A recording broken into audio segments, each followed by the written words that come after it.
ہادیو رہنما ہمارے علماء ہو کبھی درپیش جو کوئی مسئلہ پوچھ لیں حاضر ہوں ہم ان کی بارگاہ۔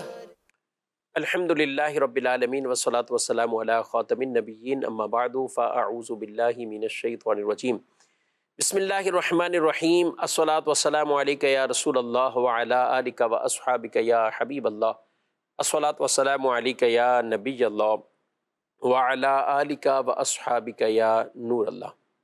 مدنی چینل کے ناظرین، پروگرام ہے دارالافتاء اہل سنت، اس میں آپ کو خوش آمدید کہتے ہیں، مرحبا کہتے ہیں۔ اللہ رب العالمین ہم سب کو دین اسلام کے احکامات سیکھ کر سمجھ کر ان پر عمل پیرا ہونے کی توفیق عطا فرمائے۔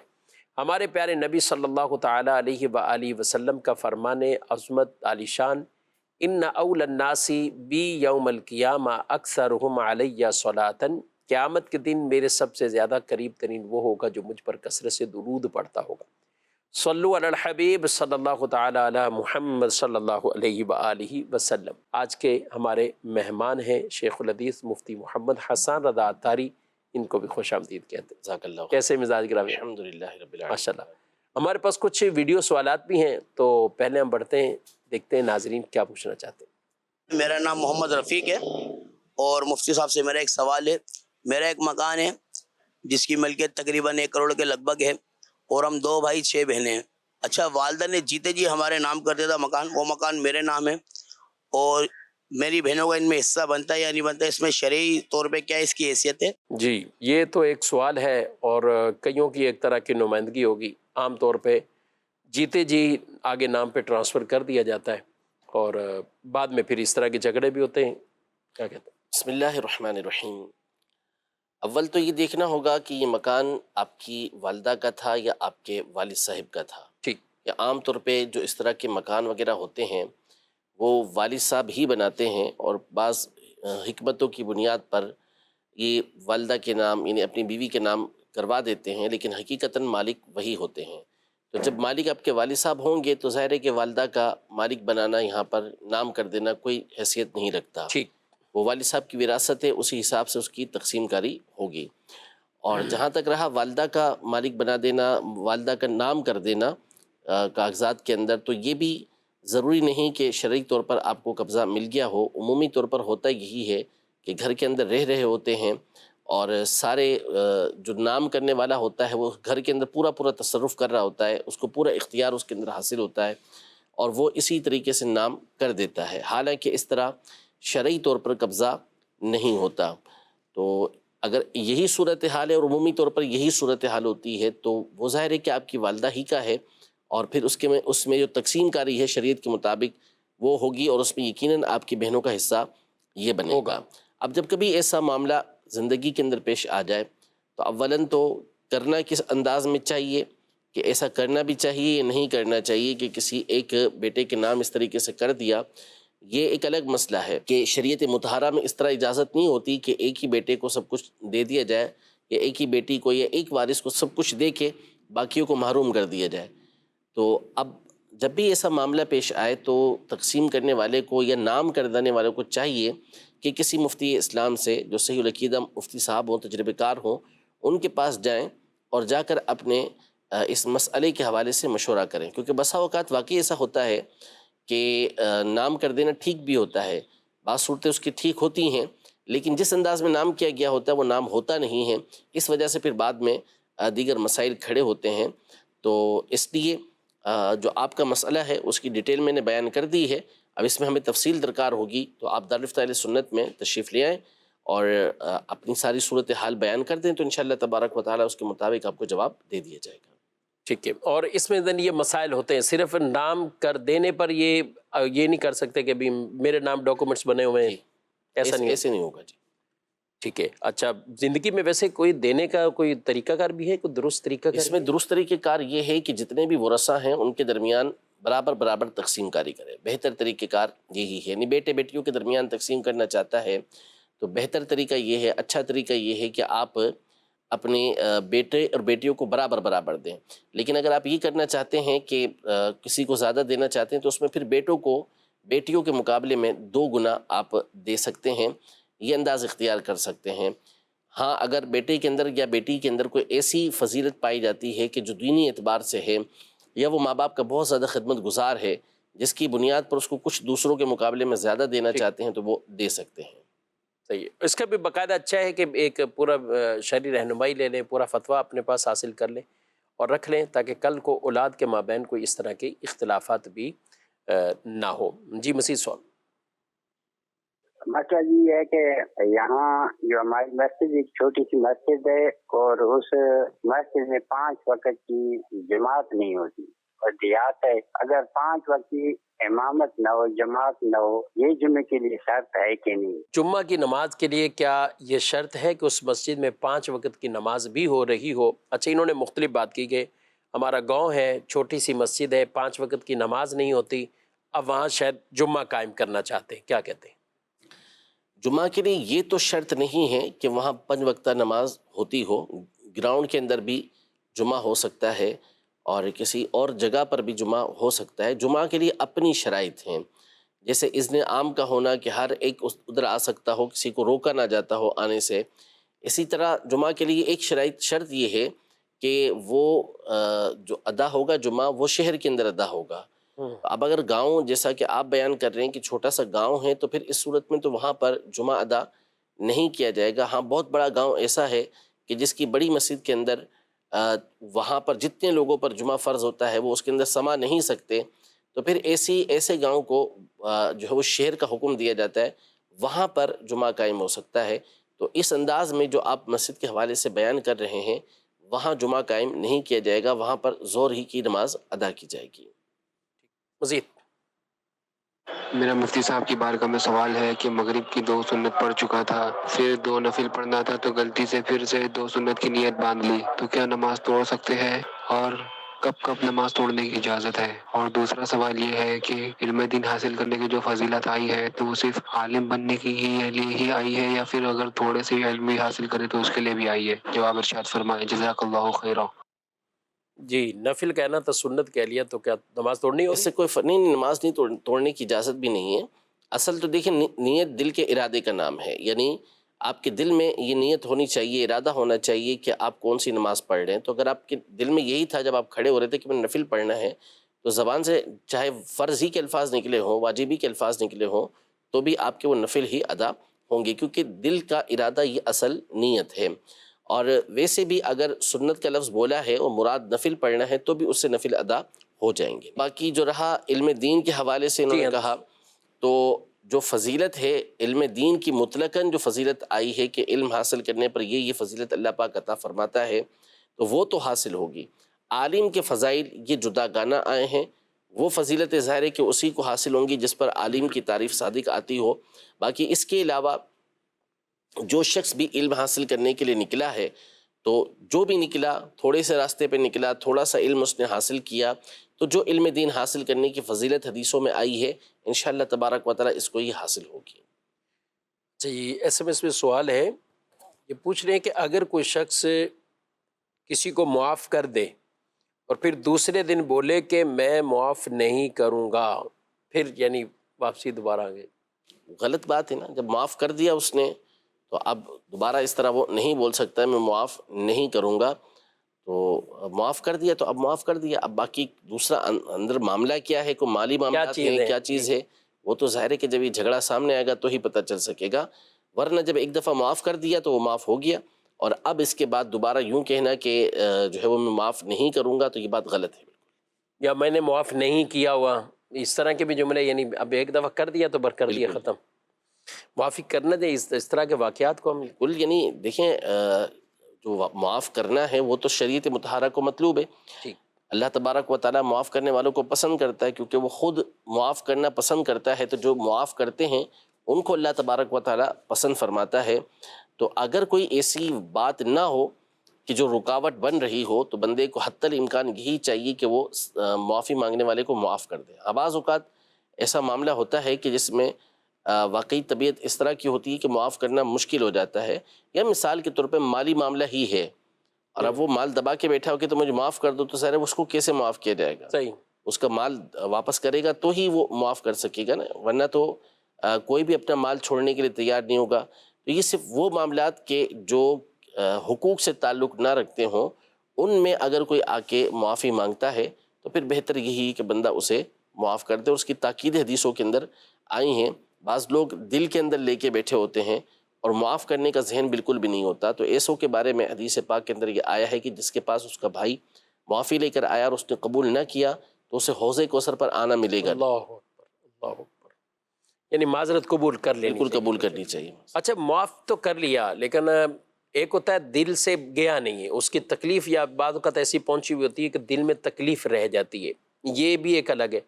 ایک ہے دل سے معاف کیا ہی نہیں، بس شروع میں سے ہی بس ٹھیک ہے یہ آ گیا نا، بس یہ نظروں سے دور ہو جائے یا جیسے بھی ہے میں نے معاف کیا، یہ بول بھی دیتے ہیں لیکن دل میں رکھتے ہیں. اچھا، اس کی علامت نشانی پھر یہ ہے کہ جب کبھی کوئی ایسا معاملہ ہو تو وہ اس کا اظہار بھی کرتے ہیں، یا پھر اس کی تکلیف کے خواہاں بھی رہتے ہیں کہ ان کے یہاں تکلیف پہنچے، ان کے یہاں خوشی آئی ہے تو اس کو مزید رنج پہنچ رہا ہے.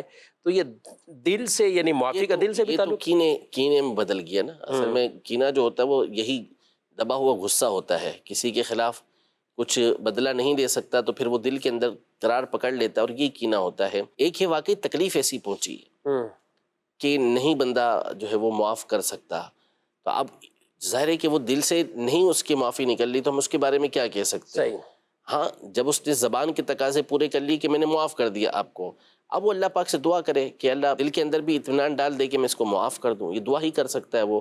باقی یہ جو علامت ہے آپ کہہ رہے ہیں نا کہ اس کو جتائیں گے یا اس کی خوشی ہوگی تو ان کو دکھ ہوگا، یہ چیزیں تو پھر خطرناک ہیں، یہ تو کینے کی علامت ہیں اور اس کے اوپر تو پھر الگ سے وعید احادیث طیبہ کے اندر آئی ہیں.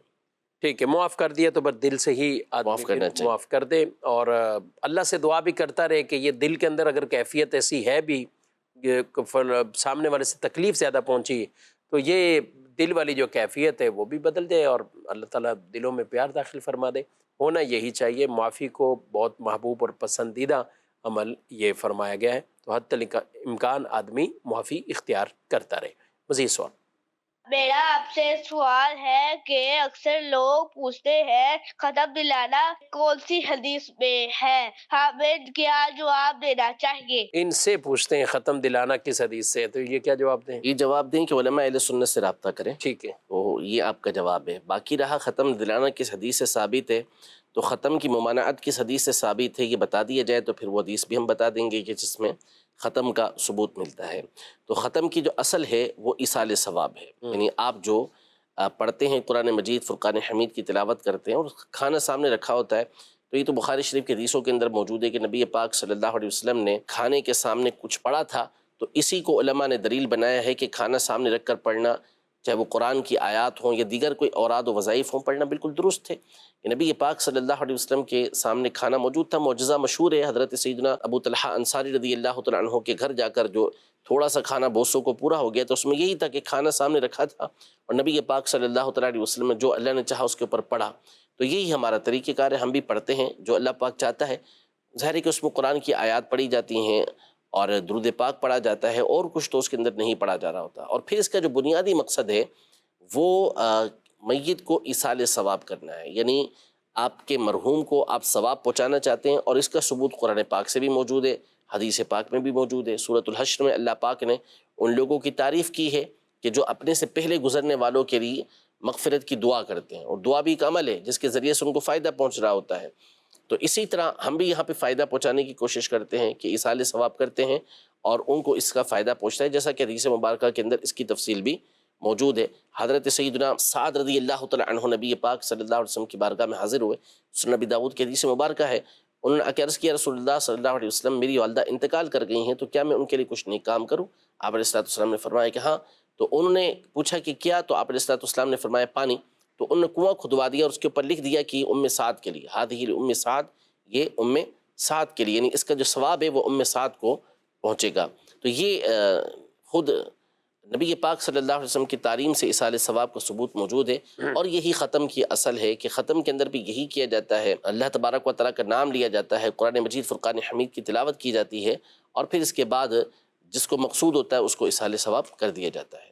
ٹھیک ہے، یہ خاص دنوں کی تعیین کے ساتھ لوگ پھر یہ بولے کہ اب یہ اس میں بھی کوئی اصحال ثواب تو ٹھیک تھا، آپ نے دن بھی خاص کر اس میں بھی کوئی حرج نہیں ہے۔ نمبر ایک، جو علماء اہل سنت ہیں انہوں نے اس بات کی واضح طور پر تصریح کی ہوئی ہے کہ ہمارے نزدیک یہ تعیین جو ہے یہ صرف اور صرف عرفی اعتبار سے ہے کہ لوگوں کو آسانی ہو، ورنہ ہم اس کو فرض و واجب نہیں مانتے کہ کوئی 40ویں دن ہی 40واں کرے، پہلے بھی کر سکتا ہے بعد میں بھی کر سکتا ہے، کوئی اس کے اندر حرج نہیں ہوتا۔ اور دوسرا یہ کہ خود نبی پاک صلی اللہ تعالیٰ علیہ وآلہ وسلم اور آپ کے صحابہ سے نیک عمل جو ہیں ان کو دن مقرر کر کے کرنا ثابت ہے۔ خود نبی پاک صلی اللہ تعالیٰ علیہ وآلہ وسلم ہر ہفتے کو خاص طور پہ قباء مسجد میں جایا کرتے تھے، وہاں جا کے آپ دن طے پڑھا کر کے کرتے تھے، مطلب دن ہفتے کر کو کے ہفتے کے دن جاتے تھے۔ اور اسی طرح حضرت عبداللہ بن مسعود رضی اللہ تعالیٰ عنہ خاص جمعرات کا دن مقرر کرتے تھے اور اس میں آپ لوگوں کو واعظ و نصیحت کیا کرتے تھے۔ اس طرح کی بہت ساری احادیث طیبہ فتاوی رضویہ کی نویں جلد میں اعلیٰ حضرت امام علیہ سنت رحمۃ اللہ تعالی علیہ نے ذکر فرمائی ہے کہ جس میں دن کو متعین کر کے بھی نیکی کرنا، یہ قرآن و سنت سے، نبی پاک صلی اللہ علیہ وسلم کی احادیث سے اور صحابہ کے آثار سے بخوبی واضح اور اس کی دلیل موجود ہے۔ لہذا اگر دن مقرر کر کے بھی کوئی ایصال ثواب کرتا ہے تو کوئی اس کے اندر حرج نہیں ہے۔ ٹھیک ہے، سوال ہے کہ اگر لڑکی کا نکاح ہو گیا تو کیا اب یہ دونوں آپس میں بات چیت کر سکتے ہیں؟ ایک سوال تو یہ ہے، دوسرا یہ ہے کہ لڑکی کے نکاح اور رخصتی والے دن ہی لڑکے والے کہیں کہ ولیمہ بھی آج ہی ہو جائے، تو اس طرح کیا ولیمہ ہو جائے گا؟ شرعی اعتبار سے تو اب وہ میاں بیوی ہو چکے ہیں، جب نکاح ہو گیا تو اس کے بعد بات چیت کرنا ان کا شرعاً جائز ہو جائے گا۔ لیکن بہت ساری چیزیں وہ ہوتی ہیں کہ جن میں معاشرے کا لحاظ رکھا جاتا ہے، عرف کا لحاظ رکھا جاتا ہے، تو اب خاندان ایسے ہیں کہ جہاں پر اس چیز کو مناسب نہیں سمجھا جاتا تو بات چیت کرنا مناسب نہیں ہے کہ وہاں پہ بات چیت نہ کی جائے۔ لیکن اگر کوئی کرتا ہے اس طرح تو شرعی اعتبار سے چونکہ وہ میاں بیوی ہیں تو ان کا بات چیت کرنا اس میں کوئی حرج نہیں ہے۔ اور جہاں تک رہا اسی دن یعنی جس دن نکاح ہوا اسی دن ولیمہ، تو ولیمہ جو ہوتا ہے وہ شب زفاف کے بعد ہوتا ہے، رات گزارنے کے بعد یہ 2 دن کے اندر اندر ولیمہ کرنا ہوتا ہے۔ تو ایسا نہیں ہو سکتا کہ نکاح کی تقریب کے ساتھ ہی ولیمے کی تقریب یہ کی جائے۔ اچھا، کچھ ایسے ہوتے ہیں کہ جو کر لیتے ہیں، مطلب کئی خاندان میں ایسا ہوتا ہے، آج کل تو ویسے بھی آدھے پیسے ملا کر بھی وہ یہ والی دعوت کر لیتے ہیں اور مہنگائی اتنی ہے۔ دعوت جائز ہو جائے گی، جی، یعنی جائز دعوت کہلائے گی، لیکن وہ ولیمہ نہیں کہلائے تو گی۔ کوئی ایسا طریقہ اب بتا اس کا دینا کہ بہتر بعد طریقہ میں کار یہ نا، یہ والی دعوت تو کوئی سنت سے تو ثابت نہیں ہے۔ ٹھیک ہے، جو نکاح والی رات کی جاتی ہے تو وہ لڑکی والوں کی طرف سے عام طور پہ کی جاتی ہے، اور جیسا کہ واقعی ایسا رواج ہے کہ چونکہ مہنگائی ہوتی ہے اور متوسط درجے کے خاندان ہوتے ہیں تو پھر ملا کے ساتھ ہی کر لیتے ہیں، مہمان بلا لیتے ہیں۔ تو اس میں بہتر یہ ہے کہ پھر آپ ولیمے کے اندر اس چیز کو ارینج کر لیں کہ دونوں کی طرف سے پیسے مل جائیں اور ولیمے کے اندر یہ تقریب کر لی جائے تاکہ اس سے سنت بھی ادا ہو جائے اور آپ کو جو دعوت کرنی ہے وہ دعوت بھی ہو جائے، لیکن ہو پھر سنت ہی کی نیت سے کہ سنت کی ادائیگی آپ نے کرنی ہے۔ ٹھیک ہے، مزید سوال۔ سوال یہ تھا کہ میں زکوٰۃ دیتا تھا انگریزی کے حساب سے نا، تو مجھے پتہ لگا کہ یہ جو ہے نا آپ کو نا اسلامی حساب سے دینی ہے، انگریزی منتھ کے حساب سے نہیں دینی۔ تو ایک تو یہ سوال میں آلریڈی دے چکا ہوں زکوٰۃ میں، مجھے یاد نہیں میں نے کب سے اسٹارٹ کی ہے، 7 سال سے 10 سال سے یا کوئی بھی عرصہ، تو ان کا کیا ازالہ ہوگا؟ دوسری بات یہ کہ میں چاہتا ہوں کہ میں اپنی زکوٰۃ پھر رمضان میں دوں، یاد بھی رہتا مہینہ نا زکوٰۃ کیلکولیشن کرنے کے حساب سے، تو اب دسمبر کے حساب سے تو ابھی جو منتھ چل رہا ہے اس میں منتھ یہ، لیکن اگر میں رمضان میں دینا چاہوں تو مجھے کیا کرنا پڑے گا کہ میں اپنی زکوٰۃ رمضان میں کلوز کروں؟ جی، پہلے تو انگریزی مہینے کے حساب سے دیتے تھے، اب بھی، لیکن ایک اور بھی کہہ رہے ہیں کہ اب رمضان میں دینا چاہتا ہوں، اس کا بھی کوئی طریقہ ہو؟ پہلے تو حساب لگانا پڑے گا ان کو کہ کب ان کے اوپر اسلامی اعتبار سے زکوٰۃ یہ فرض ہوتی تھی، اسی میں ان کو زکوٰۃ ادا کرنا ہوگی۔ تو یہ پورا حساب لگائیں گے کہ اتنے عرصے تک جو آپ انگریزی حساب سے دیتے رہے ہیں تو آپ کا جو حساب چلے گا وہ ظاہر ہے کہ ہجری اعتبار سے چلے گا، تو جو کمی بیشی ہوئی ہے اس کے اندر اتنا آپ کو اس میں ادائیگی تو کرنا پڑے گی۔ اور رمضان سے آپ ادا کرنا چاہتے ہیں تو اس کا طریقہ کار یہ کہ آپ پیشگی طور پہ ادا کر دیں، یعنی مثال کے طور پر آپ نے حساب لگا لیا کہ 10 محرم کو آپ کے اوپر زکوٰۃ فرض ہو رہی ہے، ٹھیک، تو اب آپ چاہتے ہیں کہ میں 10 محرم کی جگہ رمضان کے اندر زکوٰۃ نکال دوں، تو آپ رمضان کے اندر زکوٰۃ پیشگی پہلے سے نکال سکتے ہیں ایڈوانس کے اندر۔ پھر جب 10 محرم آئے تو اس دن آپ حساب لگا لیں کہ آپ کی کتنی زکوٰۃ آپ نے ادا کی ہے اور ابھی 10 محرم کو آپ کے پاس کتنا اماؤنٹ بڑھ چکا ہے۔ مثلاً 10 لاکھ روپے کے اوپر آپ نے زکوٰۃ نکالی تھی، اب 10 محرم کو آپ کے پاس 12 لاکھ روپے ہو گئے، تو 10 لاکھ کی زکوٰۃ چونکہ آپ پہلے نکال چکے تھے، اب 2 لاکھ کی زکوٰۃ جو آپ کی باقی ہے وہ آپ نے ادا کرنی ہے۔ ٹھیک ہے، یعنی ہوگا وہی تاریخ جو ان کی ہے، بالکل وہی، یعنی جب پہلے زندگی میں پہلی مرتبہ صاحب نصاب بنے تھے۔ بالکل ایسا ہی ہے۔ صحیح۔ اچھا، کوئی زکوٰۃ دیتا ہوا آ رہا ہے، سب دیتا جا رہا ہے، پھر کچھ حالات ایسے ہو گئے کہ اب وہ دوبارہ ایک طرح کا مائنس میں آ گیا، یا اب زکوٰۃ اس پر واجب نہ رہی، تو اب بھی اس کا وہی سال دیکھا جائے گا، یا اب دوبارہ جب مالدار بنے گا تو پھر؟ اگر تو درمیان سال میں پورا نصاب ختم ہو گیا، اس کے پاس کچھ بھی باقی نہیں رہا، تو اس صورت میں اب اس کا نیا سال شروع ہوگا جب سے اس کے پاس نصاب آئے گا۔ لیکن اگر درمیان سال میں کچھ کمی واقع ہوئی ہے اور سال کے دونوں حصوں کے اندر، یعنی شروع میں اور آخر کے اندر اس کے پاس نصاب موجود ہے، تو اس صورت میں تو وہی سال رہے گا جو پہلے ہے۔ ٹھیک ہے، لیکن درمیان میں پورا نصاب ختم ہو جاتا ہے، کچھ بھی اس کے پاس باقی نہیں رہتا، تو اب جب سے صاحب نصاب ہوگا اس وقت سے وقت شروع ہوگا۔ ٹھیک ہے جی، مزید ویڈیو سوال۔ میرا نام محمد ریحان ہے۔ مفتی صاحب سے سوال یہ ہے، کیا نابالغ بچے کسی کو ایصال ثواب دے سکتے ہیں؟ جی، نابالغ کی چیزیں لینا دینا تو اجازت نہیں دیتے ایصال ثواب کے۔ دے سکتے ہیں، اس میں کوئی مسئلہ نہیں ہے، اس لیے کہ اس میں نابالغ کا کوئی نقصان نہیں ہے۔ چیزیں دینے لینے کا مسئلہ الگ تھا کہ اس میں نابالغ کو نقصان کا سامنا تھا، یہاں پر سیدھا سیدھا اس کو فائدہ ہی فائدہ ہے کہ ایصال ثواب کرے گا تو اس کو خود بھی ثواب اس کے اوپر مزید ملے گا، تو اس کے کرنے میں کوئی حرج نہیں ہے، بلکہ اور زیادہ فائدہ ہے کہ بچے کی نیکیاں قبول ہوتی ہیں۔ ٹھیک ہے، ماشاء اللہ۔ کسی کے والد کا انتقال ہو گیا اور وہ سرکاری ملازم تھے، تو اس کو گورنمنٹ کی طرف سے بیوہ کو جو پیسے ملیں، کیا اس میں اس آدمی کے گھر والوں جیسے اس کے بھائیوں کا بھی حق ہے، یا صرف بیوہ کا ہی اس پر حق بنتا ہے؟ یہ پیسے کس کی ملکیت میں؟ جی، پینشن جو ہمارے یہاں عام طور پہ ہوتی ہے وہ بیوہ کے لیے ہوتی ہے، ٹھیک، بیوہ کو دی جاتی ہے، تو اس لیے وہ بیوہ ہی کی ملکیت کے اندر آئیں گے، وہ اسی کے لیے ہوں گے، اور عام طور پہ یہ سرکاری طور پر نومینیٹ بھی ہوتی ہے شوہر کے انتقال کے بعد۔ اگر وہ نہ ہو تو پھر جو غیر شادی شدہ بچے ہوتے ہیں، بچیاں ہوتی ہیں، ان کے نام وہ آتی ہے پینشن، اس کے بعد پھر وہ ختم ہو جاتی ہے، تو یوں بھائیوں کا اس میں دعویٰ کرنا یہ ٹھیک نہیں ہے۔ صحیح۔ اچھا، بات کا ایسے ہوتا ہے کچھ فنڈز ایسے ہوتے ہیں کہ جو اس کی ملکیت ہوتے ہیں، مرنے والے کی ملکیت ہوتی ہے، جس کے اوپر وراثت کے احکامات ہو، وہ الگ ہے۔ یہ دیکھیں، یہ پینشن ایک الگ چیز ہے، یہ تو حکومت کی طرف سے جو سرکاری ملازم ہوتا ہے اس کی مدد کے لیے ہوتی ہے، وہ عطیہ چیز ہی ہے۔ وہ ان کی طرف سے انعام کے طور پر ٹھیک ہے۔ ہے، باقی جو چیزیں اس کی اپنی ہیں، مختلف فنڈز جمع ہوتے ہیں گورنمنٹ کے پاس، وہ اس کی اپنی ملکیت کے ہوتے ہیں آدمی کے، تو اس پر تو پھر وراثت کے تمام احکام جاری ہوں گے، جو بھی اس کے وارث بنیں گے اس میں اس کو تقسیم کیا جائے گا۔ مزید سوال۔ میرا یہ سوال ہے کہ اگر کوئی کسی سے قرض لیتا ہے اور واپس نہیں لوٹاتا، بار بار بھی اسے کہا جائے اگر وہ قرض نہیں لوٹاتا، تو کیا ایسی صورت میں اس کو ڈانٹا یا ذلیل کیا جا سکتا ہے یا نہیں؟ جی، قرض آپ کیا ذلیل کریں، کیا کریں، واپسی نہیں کرتا؟ اس کے لیے دیکھیں جو طریقہ کار ہے وہ تو یہی ہے کہ اس کو حکیم وقت کے سامنے، یا جو بھی ایسا شخص ہے کہ جو آپ کو دلا سکتا ہے، اس کے سامنے آپ اسے پیش کریں۔ باقی اگر وہ نہیں دیتا اور کوئی بندہ سختی کے ساتھ مطالبہ کرتا ہے، اس میں ذلیل سے مراد یہ ہے کہ اس کو گالی گلوچ کرتا ہے تو اس کی اجازت نہیں ہے، اور سختی کرتا ہے، اس کو سختی کے ساتھ بولتا ہے کہ تم نے میرے پیسے دبائے ہوئے ہیں، پیسے دے نہیں رہے ہو، تو میں لوگوں کو بتاؤں گا اس بات کو، تو اس اعتبار سے اگر وہ گفتگو کرتا ہے تو ٹھیک ہے۔ لیکن اخلاق کا دامن بہرحال کسی بھی صورت چھوڑنا نہیں چاہیے، جو سختی جائز سختی ہے اسے کرنے کی بہرحال اجازت ہوگی۔ یعنی کچھ غصہ تو کر سکتے ہیں نا کہ آپ بالکل ایسا ہی بار ہے۔ بار اگر گھما رہا اور یہ صحیح ہے، اچھا دینے کی طاقت نہ ہو تو پھر مہلت دینی ہوگی، پھر تو واجب ہو جائے گا دینا، پھر مہلت دینی مہلت دینا واجب ہو جائے گا کہ اس کو مہلت۔ لیکن عام جو سوال ہوتا ہے وہ بظاہر کبھی ایسا ہی ہوتا ہے کہ جس میں سارے معاملات اس کے اپنے تو چل رہے ہوتے ہیں، لیکن لوگوں کو وہ پریشان کر رہے ہوتے ہیں، تو اپنا قرضہ وہ ادا کر دیں۔ وہ حدیث پاک میں نا کہ ہر صاحب حق کو مکال کا کچھ بات چیت کرنے کا حق بالکل حاصل ایسا ہی ہے، مطل الغنی ظلم، جس کے پاس موجود ہے اور وہ ٹال مٹول کرتا ہے تو پھر اس کو اس کا ایسا کرنا یہ ظلم ہے۔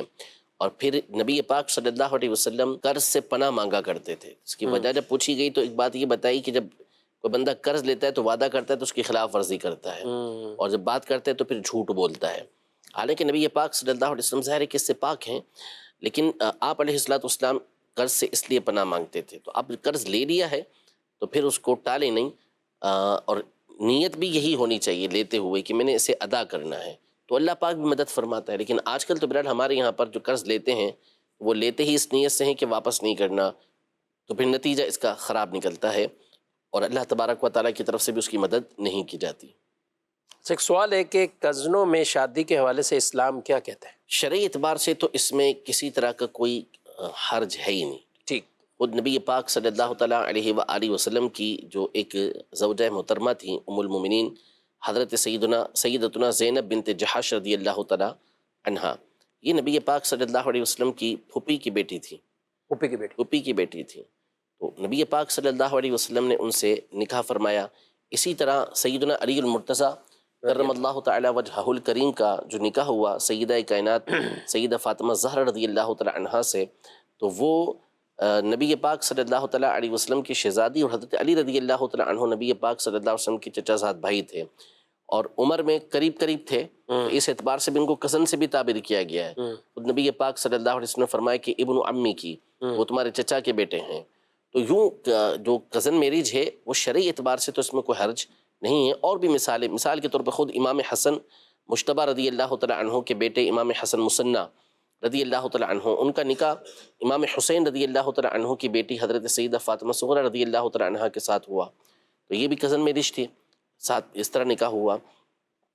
تو شرعی اعتبار سے بالکل درست ہے اور اس کی پذیرائی بھی ہے، خاندان میں نکاح کرنے کی پذیرائی بھی موجود ہے کہ بہت سارے معاملات اس میں حل کرنا یہ آسان رہتا ہے۔ ہاں بعض روایتیں اس طرح ملتی ہیں حضرت عمر رضی اللہ تعالیٰ عنہ وغیرہ کے حوالے سے کہ جس میں انہوں نے اپنے قبیلے سے باہر، اپنے خاندان سے باہر نکاح کرنے کا حکم فرمایا، تو وہ کچھ تجربات کی بنیاد پر اس طرح فرمایا گیا۔ اسی طرح آج کل بعض ڈاکٹرز وغیرہ اس پر یہ کہتے ہیں کہ کزن میرج کی وجہ سے بچوں کے اندر بسا اوقات کچھ فالٹ پیدا ہوتے ہیں اور ان کے اندر کچھ خرابیاں آ رہی ہوتی ہیں، تو اگر باقاعدہ ٹیسٹ، اس کے لیے ٹیسٹ ہوتے ہیں، اگر ٹیسٹ ہو جاتے ہیں اور اس طرح کا کوئی اندیشہ ہے تو نکاح کرنا کوئی فرض و واجب نہیں ہے۔ کزن میرج کرنا فرض و واجب نہیں ہے، کسی اور جگہ بھی کی جا سکتی ہے، لیکن اس کو غلط کہنا بہرحال غلط ہے اور ایسے نکاح کرنے میں کوئی حرج بھی نہیں ہے۔ خود 2-3 مثالیں میں نے ابھی آپ کے سامنے پیش کر دیں، اس کے علاوہ اور اگر ڈھونڈنے کے لیے جائیں گے تھوڑا سا غور کریں گے تو اور مثالیں بھی سامنے آ جائیں گی۔ اچھا کبھی ایسا ہوتا ہے یا بعض ڈاکٹرز کہتے ہیں کہ اس میں طبعاً اور کچھ ایسے امراض ہو جاتے ہیں یا اس طرح اسی کے لیے میں نے عرض کیا نا کہ اگر اس کے ٹیسٹ ہوتے ہیں باقاعدہ، تو تھیلیسیمیا کا مرض بھی عام طور پہ اس کی وجہ سے یہ بیان کرتے ہیں کہ اس کی وجہ سے ہو جاتا ہے، لیکن اتنی مثالیں دوسری طرف ہم دیکھیں تو بالکل ایسا ہی، اتنی مثالیں، بہت مثالیں، بکثرت مثالیں ہوتی ہیں اور عمومی طور پہ ہوتا بھی خاندان کے اندر ہی نکاح ہے نا، جی ہاں بالکل، قریبی رشتہ داروں میں نکاح ہو رہا ہوتا ہے تو اس میں کوئی حرج نہیں ہے، بالکل کیا جا سکتا ہے، کرنا چاہیے، اس میں کوئی حرج نہیں ہے۔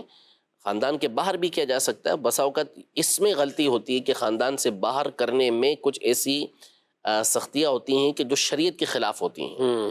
شریعت کے دائروں کے اندر کوئی معاملہ ہوتا ہے تو اپنی جگہ پر ہے، لیکن بہرحال خاندان کے اندر بھی نکاح کرنا جائز، اور نکاح کی شرائط جو پائی جاتی ہیں وہ اگر باہر بھی پائی جاتی ہیں تو اسی طرح خاندان کے اندر جس طرح نکاح جائز ہوتا ہے ویسے ہی وہاں پر بھی نکاح کرنا جائز ہوتا ہے۔ ٹھیک ہے، اب اس طرح کچھ ہو گئے، نکاح ہو گئے اور پھر اس کے بعد اچھا اسی فیملی میں دیکھیں 4 نکاح بالفرض ہوئے، ایک میں کچھ مسئلہ ہوا تو وہ اسی کے اوپر ڈال دیں گے کہ یہ کزن کے حوالے سے ہوا تھا، یا غلط ہے، غلط اور ان کی ایک دل آزاریوں کا سبب صحیح ہے۔ اللہ پاک عافیت سلامتی دے، اور ایسے اگر بالفرض بچے ہیں کہیں تو اللہ ان کو بھی شفا دے، تندرستی عطا فرمائے۔ باقی پذیرائی جو ہے وہ اسی کی، اور یہ شروع سے ہی جیسے کہ اتنی روایات بیان کی گئیں اور یہ سلسلہ چل ہی رہا ہوتا ہے خاندان میں بھی نکاحوں کے حوالے سے، ماموزات، خالازات، اس طرح کے جو شرعی تقاضے ہیں وہ ہمیں پورے کرنے چاہیے، وہ چاہے خاندان میں ہو یا باہر ہو، اور اس میں جو زیادہ بہتر ہے ان چیزوں کو شرعاً بھی اگر ہم اپنا فوکس رکھ لیں گے سامنے تو انشاءاللہ نکاحوں کے معاملات کے اندر وہ بہتری ہی ہوگی۔ نکاح میں بعض اوقات دیر کافی ہو جاتی ہے، اگر یہ چیزیں کرتے ہوئے خاندان میں دیکھتے ہیں تو کچھ ہے نہیں اس طرح کا، یا نکاح کی اس طرح کے بدائل نظر نہیں آ رہا، تو اب وہ باہر کرنا ہے تو وہ سوچو بچار میں بہت وقت گزار دیتے ہیں، بعد کا تو اولاد کا کیا کہیں گے؟ نہیں، سوچ و بچار تو کرنا چاہیے، ٹھیک، اس سے تو انکار ہی نہیں ہوگا، باہر کرنا ہے یا خاندان میں ہی کرنا ہے، سوچ و بچار کرنا چاہیے، یعنی جو جائز چیز ہے اور پوری تحقیق و تفتیش ہے وہ کرنی چاہیے۔ صرف مال نہیں فوکس ہونا چاہیے، جی، صرف مال نہیں فوکس ہونا، مال وغیرہ الگ چیز ہے، جیسے مال بھی ہونا چاہیے، وہ بھی غلط نہیں ہے، ظاہر ہے کہ بچی نے زندگی گزارنی ہے تو اس کو بھی دیکھا جائے گا اور دیگر چیزوں کو بھی دیکھا جائے گا، دین کو دیکھا جائے گا، صحیح، ان تمام چیزوں کو دیکھا جائے گا، پوری تفتیش کرنی چاہیے، اس سے کوئی انکار نہیں ہے، تحقیق کرنے کے بعد، تفتیش کرنے کے بعد ہی بچیوں کا رشتہ کسی جگہ پر دینا چاہیے۔ رخصتی کے وقت قرآن پاک سر پہ رکھا جاتا ہے تو کیا کوئی ممانعت تو نہیں؟ اگر کوئی ممانعت کی دوسری بات نہ ہو، وجہ نہ ہو، تو اس میں کوئی ممانعت نہیں ہے۔ مثال کے طور پہ لڑکی کا بھائی یہ لڑکی کے سر پہ عام طور پہ یہ قرآن پاک کا سایہ کر کے جا رہا ہوتا ہے، اب ساتھ میں نامحرم لڑکیاں اس کے چل رہی ہوں، اس کے ہاتھ اس سے ٹکرا رہے ہوں، تو ظاہر ہے کہ یہ پھر غلط طریقہ کار ہوگا کہ قرآن پاک ایک ہاتھ کے اندر ہے اور دوسرا ہاتھ جو ہے وہ نامحرم لڑکی سے ٹکرا رہا ہے، تو یہ طریقہ کار ٹھیک نہیں ہوگا۔ اسی طرح قرآن پاک لے کے جا رہے ہوں، پتہ چلا باہر جو ہے وہ گانے بج رہے ہیں، تو یہ طریقہ کار بھی ٹھیک نہیں ہوگا۔ تو جو خرابیاں ہیں اسے دور کریں اور اس اچھائی کو باقی رکھیں کہ قرآن پاک کا سایہ یہ بہرحال فائدہ مند ہی ہے، برکت کا ہی سبب ہے۔ ٹھیک ہے، قرآن پاک کا سایہ بھی رکھیں اور قرآن پاک کی تعلیم میں رخصت کریں گے تو انشاءاللہ آئندہ کی زندگی بھی بڑی آسان ہو جائے گی اور ایک دوسرے کے حقوق بھی پتہ چلیں گے، اللہ پاک کی عبادت کے حوالے سے اور اللہ کے پیارے نبیوں کے حوالے سے، اور دیگر قرآن پاک میں جو کچھ یہ بیانات ہیں، تو قرآن کا سایہ بھی ہو اور قرآن پاک کی تعلیم کا سایہ بھی ہو، تو پھر انشاءاللہ گھر بھی وہ امن کا گہوارہ بنیں گے۔ اللہ پاک ہم سب کو اس پر عمل پیرا ہونے کی توفیق عطا فرمائے۔ پروگرام کا وقت اپنے اختتام کو پہنچا ہے تو آپ سے اجازت چاہتے ہیں، فی امان اللہ۔ ہادی و رہنما ہمارے علماء، ہو کبھی درپیش جو کوئی مسئلہ، پوچھ لیں حاضر ہوں ہم ان کی بارگاہ۔